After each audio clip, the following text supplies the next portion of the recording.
Recently, Nathan and I did a video about Jeep, a company we have a long history with, a company we've worked with for decades now.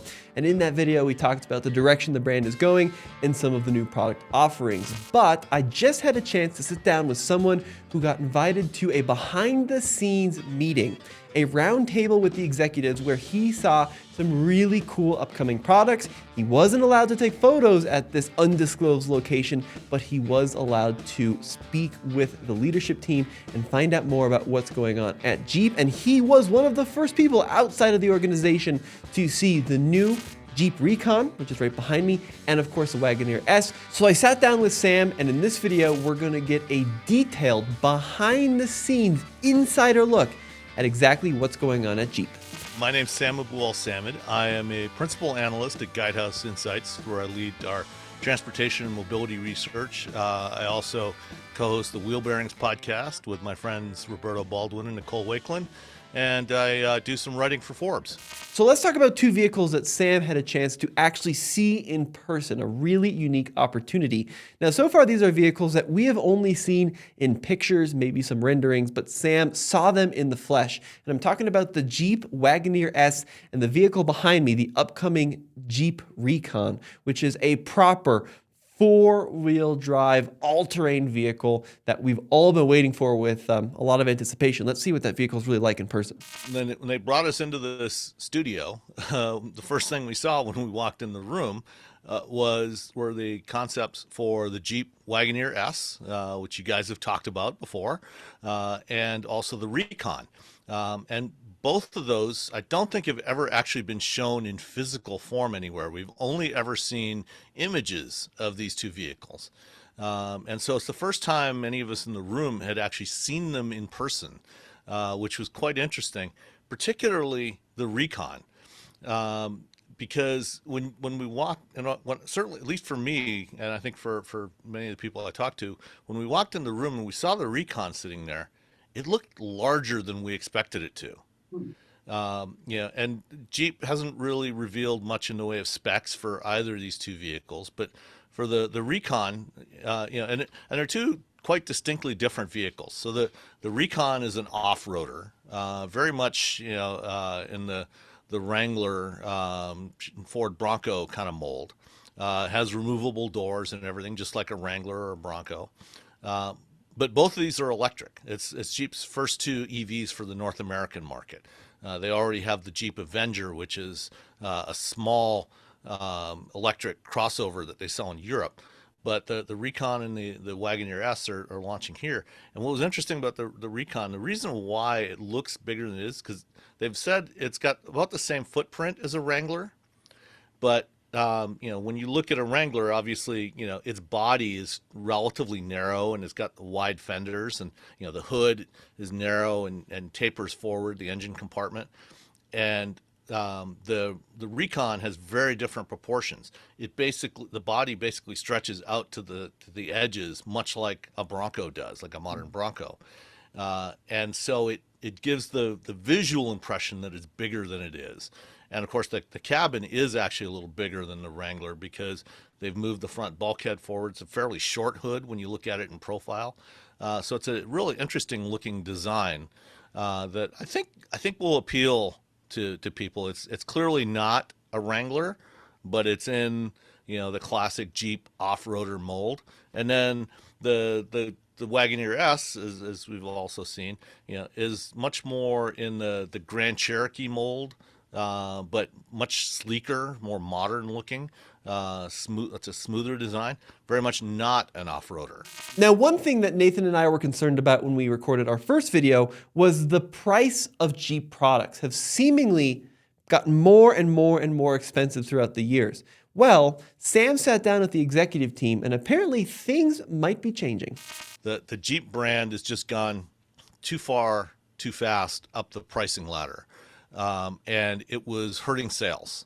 And again, it's been talked about, Jeep sales for a lot of the vehicles has been hit pretty hard over the last couple of years, in part because of pricing, also increased competition in a number of the segments where they're at. Certainly Wrangler having competition now from Bronco and Defender and even Rivian to some degree. That's hurt sales. So they've started rolling back some of the pricing. The Compass at the entry level now starts. They announced new pricing. It starts under $26,000, $25,900. So starts at 26 grand now for the Compass. The Wranglers, they're adding content to those. They added $3,000 worth of content to those vehicles. They haven't changed the base MSRP yet at this point, but they did add for the 24 models, for the 4xe, they added the sport trim level, so you get a cheaper version of the 4xe now. But they're adding content to those. The Gladiators also adding content, but they're actually cutting the base sticker price by $1,700. What else? Compass I already mentioned. So they're trying to. Oh, and Grand Cherokee is also $4,000 cheaper now. So they're acknowledging that they may have made some incorrect decisions as far as pricing and where they're positioning the vehicles in the market, and so they're rolling that back and trying to adjust and get in line with market expectations. Now, Sam had a great opportunity in this small meeting to learn behind the scenes what Jeep is working on, but he is a longtime industry expert. He's been in this industry for decades. So I wanted to ask him what his thoughts were on the direction that Jeep is taking. Yeah, so there's still going to be internal combustion models for the foreseeable future. Certainly through the end of the decade and probably into the 2030s, at least the first half of the 2030s. But they, as they've talked about before, they want to have electrified options across their entire lineup. So we've already heard that there's going to be a 4xe version of plug-in hybrid version of the Gladiator that's coming. And that's basically it's using the same hardware that's in the Wrangler and the Grand Cherokee 4xe. So we'll have that. There will be something electrified in the Compass class, whether it's the current generation. More likely, I'm guessing for the next generation of the Compass. Although we could see it in the current Compass because they actually do offer a 4xe Compass in Europe, Compass and a Renegade in Europe, which uses basically the same setup that's in the Alfa Romeo Tonale and the Dodge Hornet. So electric motor on the rear axle, mild hybrid setup with the front wheel drive internal combustion engine, and probably somewhere around 30 miles of electric range.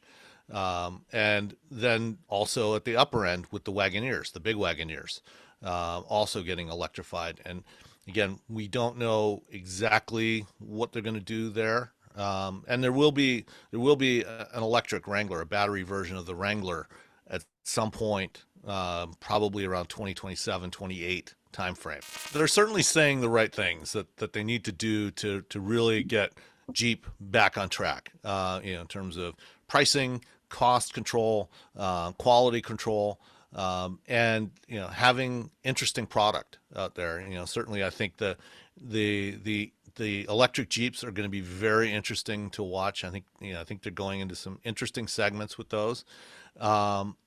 Now it comes down, as always, to execution. In my 30 plus years in the auto industry, I've often heard, executives come in and say, yeah, we've got to really buckle down on quality, we've got to buckle down on cost, and you've got to simplify, reduce the number of buildable combinations. Great. And often that happens for a while, and then you tend to slip back into the bad old habits.